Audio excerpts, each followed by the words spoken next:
Welcome to the Tabletop Empire. My name is Nate, and today we will be covering Chapter 6, Conflict and Combat in Fantasy Flight's Star Wars RPG. This is part of a larger beginner's guide series where we go through the entire core rulebook, going over all the basic fundamentals and core concepts that you need. If you're interested in checking this out from the beginning, you'll find a link down in the description below. Otherwise, let's go ahead and get on started. One of the many things we love about the galaxy far, far away is the combat. I mean, it is called Star Wars after all. But how does this combat work its way into the game mechanics and structure? Most of this game is played with the narrative being the core foundation to everything. However, combat is a little bit different than that. It's a bit more structured. It typically is broken into rounds, which is then divided into turns. Each player character and non-playable character will get a turn to accomplish tasks and perform various actions. Each round lasts roughly 1 minute in game. And even though these turns are happening sequentially, narratively they're all going to be happening at roughly the same time. Structured gameplay events such as combat will follow a list of steps. So, step 1, determine initiative. At the start of the first round of combat, every PC and NPC will determine the turn order, otherwise known as the initiative order.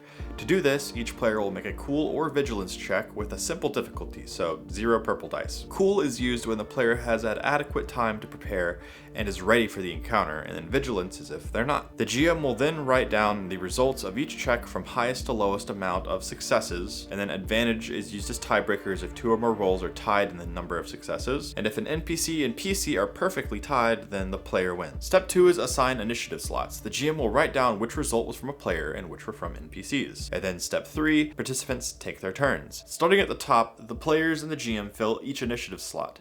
So the easiest way to explain this part, let's say slot 1 was a player's slot. Even if Becky rolled the most successes, the party can decide together who gets to use that slot in that turn order. And maybe they agree that Noah is the better person to go first in combat for that situation. It doesn't have to be the person who rolled that initiative slot to fill it. If the slot is an NPC slot, then the GM chooses any NPC who is not taking a turn to fill that slot. If it is a PC slot, then the players can decide which PC to fill that slot. On to step 4, the round ends. So once each player and NPC take their turn, the round ends. Any effects that last to the end of the round also end. If the encounter is not resolved, then you go back to step 3 and retake turns in the same initiative order determined in step 1. Players can choose to go in the same order as before or change their order up again for each PC slot. If the encounter has been resolved, then move on to step 5, encounter ends. Any character abilities that may only be used once per encounter reset, and any abilities that last until the end of the encounter will expire. Each player character also has the ability to catch their breath, recover strain, and heal any incapacitated character. To recover strain, you will roll a simple, no difficulty, discipline, or cool check, player's choice of which. Each success recovers 1 strain. If you're finding this helpful so far, blast that like button.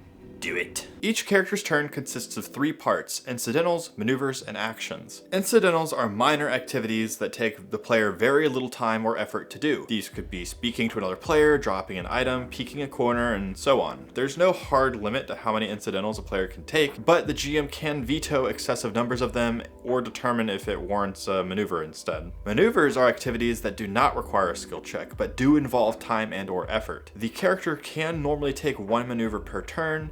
A maneuver can be aiming a weapon, moving position, dropping prone, etc. There are special rules to some of these actions like aiming, assisting, and so on. They are super easy though, so I will not be covering that here.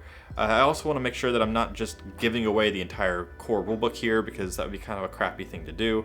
But if you have any questions, comment below and I'll do my best to answer. Actions are activities that almost always require a skill check or an ability, and there are 5 main categories for actions: performing a combat check, performing a skill check, exchanging an action for a maneuver, activating a force power, and spending an action to activate an ability or talent. I'm just going to cover combat checks here. The book has the rest, and again, it's easy info, but leave any questions in the comments. So when you make a combat check, it's the same as the skill check, just with extra steps. If it feels like step inception, where these steps have steps which have steps, that's because it is. So step 1 of a combat check is declaring how you want to attack and selecting your targets. Then you assemble the dice pool. Certain conditions like critical injuries can alter the difficulty, but melee attacks are always average difficulty, and ranged attacks depend on the range. We will dive further into range in the next video, but engaged in short range is an easy check, medium range is average check, and then each range band beyond medium adds a difficulty dice. Then you roll the dice and determine the results and deal damage. I was slightly wrong on our gear video with damage dealt, so I'm going to fix that now. Each success adds 1 damage to the weapon's damage. If the weapon damage is 8, then 1 success is 9 damage, 2 success is 10 damage, and so on. Initially, I stated that any extra success add damage, but it is all successes that add damage. Advantage and Triumph are the next things to spend, but these could be a bit more flexible. Some examples though is maybe you activate a critical injury. More details on though in our third and final chapter 6 video. Subscribe so you don't miss it. Another way is using weapon qualities, special effects, and abilities that apply when using that weapon specifically and typically require 2 advantage to activate. Those specific abilities may cost a little more or a little less. Triumphs can both inflict a critical injury and activate a weapon's special abilities. And there are some other options for using advantage and triumph. You can find those on a table in your books at these pages. And lastly, resolve threats and despairs. There is another table in the book with ways to spend threats and despairs on these pages. If you have any questions at all about anything we've covered in this video, drop a comment down below. I do my best to answer every single question. If you found this video helpful or if you enjoyed it, please blast that like button. It really helps us out. And if you want to catch the rest of chapter 6, it's coming in 2 more videos, so subscribe so you don't miss it. That's all I have for today. Thank you so much for watching. I will see you next time, but until then, and as always, may the force be with you.